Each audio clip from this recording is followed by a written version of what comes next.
ساکنان جماعت موقعان شهر پنجکین به پایگاه خبری بامداد خبر دادند که مقامات این منطقه چند روز باز پسرشان در روسیه در مواجهت کاری قرار دارند. برای از خدمت حربی گریزانیدن فرزندانشان بازداشت کردند.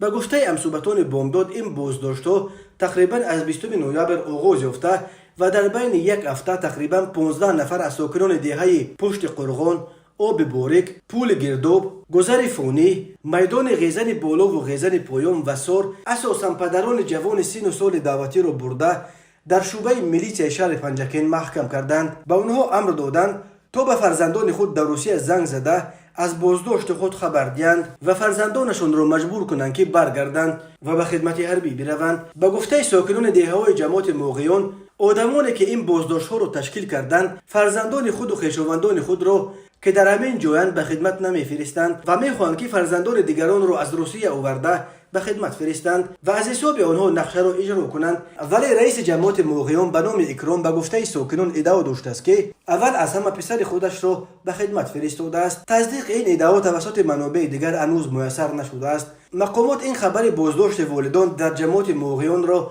تا حال شرح ندادند، ولی منابع آگاه میگویند که این بازداشت‌ها در دیگر گوشه‌های پنجکین هم به نظر میرسد و سببش تا حال نقشه تیرمایی دعوت به صف قوه‌های مسلح را اجرا نکردن شهر و جماعت‌های این منطقه است. این در حالی است که تا پایان موسم تیرمایی همگی 4 روز دیگر باقی مانده است. در پایان ماه نوامبر سال 2021 که پنجکین آن وقت هم نقشه را اجرا نکرده بود، کارمندان مقامات چند بار با لباس‌های ملکی به صنفخانه‌های کالج آموزگاری شهر پنجکین زده در آمده همه پسران دانشجو را مجبوراً به ماشین‌ها بار کرده به کمیساریات حربی برده بودند. روز 1 اکتبر در تاجیکستان رسما موسم تیرمایی دعوت به صف قوه‌های مسلح آغاز یافت. دعوت تیرمایی تا 30 نوامبر دوام می‌کند.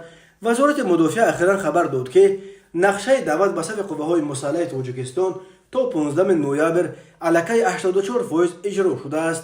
تا این شکایت اخیر از جماعت موقعان به فرق از دعوت‌های گذشته در جریان این دعوت تیرمایی شکایت‌های جدی از ابله و یعنی زورن در کوچه و بازارها داشتن و به ارتش بردن جوانان سن سال دعوتی تقریبا به گوش نمی رسید.